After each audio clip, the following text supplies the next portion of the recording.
Le Seigneur soit avec vous. Évangile de Jésus-Christ selon saint Luc.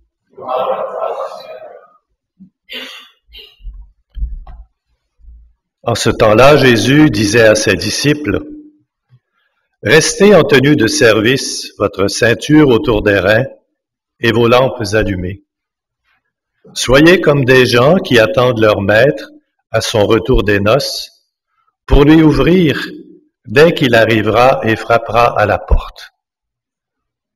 Heureux ces serviteurs-là que le maître, à son arrivée, trouvera en train de veiller. Amen, je vous le dis, c'est lui qui, la ceinture autour des reins, les fera prendre place à table et passera pour les servir.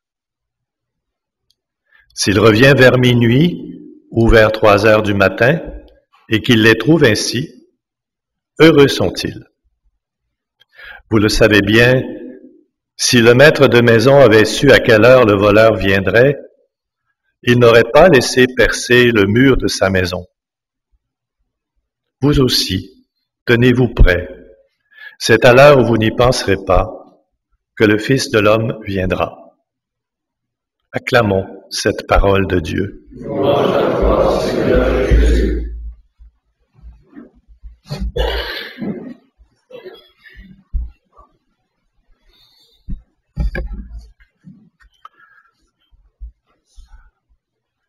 Au moment de la fête de Saint-Jean-Eudes cette année, à l'occasion de la fête des jubilaires, ceux qui fêtaient un 25e, un 50e, un 60e, nous avons entendu les témoignages que chacun d'eux avait rédigés pour nous décrire leur parcours de vie. Et on en était arrivé à la conclusion que le Dieu qu'ils ont rencontré pouvait porter le nom du Dieu de l'inattendu. Jean-Jacques, après avoir commencé la période que tout le monde attend, après les longues années de travail qu'on appelle retraite, il aurait pu profiter plus longtemps de ce temps que tous souhaitent favorable pour enfin, après des années chargées de travail, profiter un peu plus paisiblement de cette période. Mais quand on regarde le parcours de vie de Jean-Jacques, ces derniers mois ont été surtout marqués par des événements inattendus pour lui aussi. Depuis sa chirurgie à Montréal jusqu'à ces derniers mois parmi nous à Charlebourg.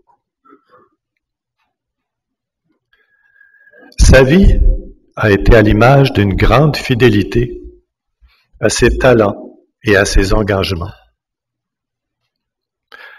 À l'aide de notes que le père Denis Jacob, tout juste avant de partir pour l'hôpital lundi, m'a partagé, je me permets un petit rappel des quelques engagements apostoliques de Jean-Jacques. Lorsqu'il a été ordonné prêtre en 1955, devenir eudiste signifiait, dans la majorité des cas, devenir prêtre éducateur dans les nombreux collèges que nous avions au Canada. Le Collège des eudistes de Montréal a été son terrain de mission pendant 33 ans. Il s'était investi dans l'enseignement de la physique, avec tout ce que cela représente de préparation, d'enseignement, d'heures de correction, de temps passé au laboratoire pour ceux qui ont été professeurs ou qui ont suivi ce parcours dans nos collèges. Le tout dans les conditions économiques de l'époque, parce qu'en plus de faire ces longues heures d'enseignement, les pères, pour assurer la survie du collège, à chaque matin, devaient aller faire du ministère dans les paroisses des alentours juste avant de commencer les cours. C'était des conditions assez particulières, particulièrement rudes pour l'époque.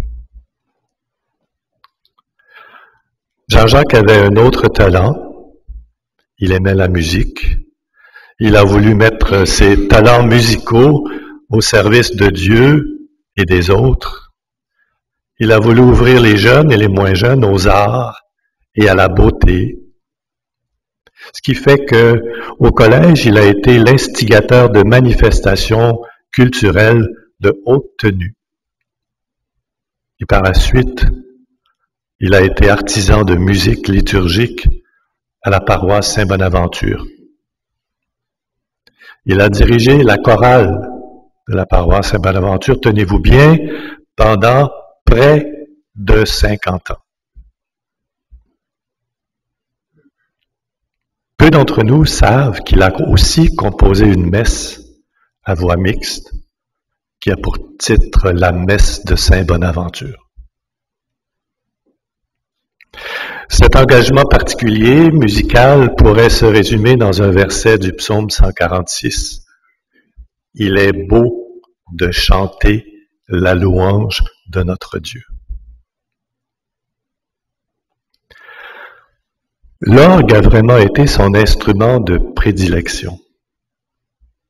Il a fait ses premières armes ici, dans la chapelle, sur cet orgue, sous la direction de M. Bussière, pour les gens de la maison ou de la région de Québec qui connaissent cette période. Et plus tard, après avoir prêté son orgue personnel, parce qu'il en avait un à lui, il l'a prêté à quelques institutions de la région de Montréal ou des alentours, comme par exemple au monastère Saint-Benoît-du-Lac, en attente de leur orgue. Il a fait don de son orgue à la paroisse Saint-Bonaventure, qui possède donc aujourd'hui un orgue au jubé et un orgue de chœur. Il en jouait avec beaucoup de bonheur, et pendant plusieurs des dernières années, pendant les journées de la culture à l'automne à Montréal, il a joué seul ou en duo avec Jacqueline, qui est l'organiste titulaire de la paroisse. Au début de sa retraite de l'enseignement, Jean-Jacques s'est encore plus investi dans cette paroisse. Il en est devenu le modérateur de l'équipe pastorale pour un mandat de 6 ans. Ses connaissances, les amis qui le connaissent, ont vu dans son style de vie la manière de rendre Jésus visible, avec les couleurs eudistes, avec charité, simplicité, bonne humeur. Il faisait les choses au quotidien, selon l'expression eudiste, corde magno, avec un grand cœur. Il était parfaitement donné à sa tâche. Puis, comme je l'exprimais au début, comme le Père Ricardo nous l'a dit, est arrivé l'inattendu, la période de la maladie. Après une chirurgie à Montréal qui l'a laissé dans un état d'extrême faiblesse, nous l'avons accueilli dans notre maison de famille à Charlesbourg. Encouragé par la présence et l'accompagnement de nos infirmières, de nos préposés, avec le support des confrères de la maison, il nous avait communiqué son désir de remonter la pente. Mais il a accueilli son sort avec patience, même si à certains jours ont pu apparaître quelques nuages. Mais comme le dit l'Évangile que nous venons d'entendre, il est resté en tenue de service. Il a gardé sa lampe allumée. À chaque jour, il redisait « présent ». L'Évangile de ce jour nous invite tous à la vigilance. Veillez, priez, tenez-vous prêts.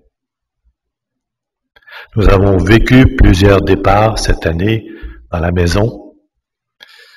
Les infirmités et les maladies de nos proches et les nôtres nous invite à demeurer en tenue de service pour être prêts à l'arrivée du Maître. La lettre aux Romains que nous avons entendue se termine ainsi. « Toute créature tombera à genoux devant moi et toute langue acclamera Dieu. » Dans l'espérance qui est la nôtre, nous sommes assurés que Jean-Jacques, après s'être prosterné devant notre Père du ciel, saura chanter, aussi bien que Saint Bonaventure, la louange de Dieu. Il y a de grosses chances que la chorale soit plus nombreuse.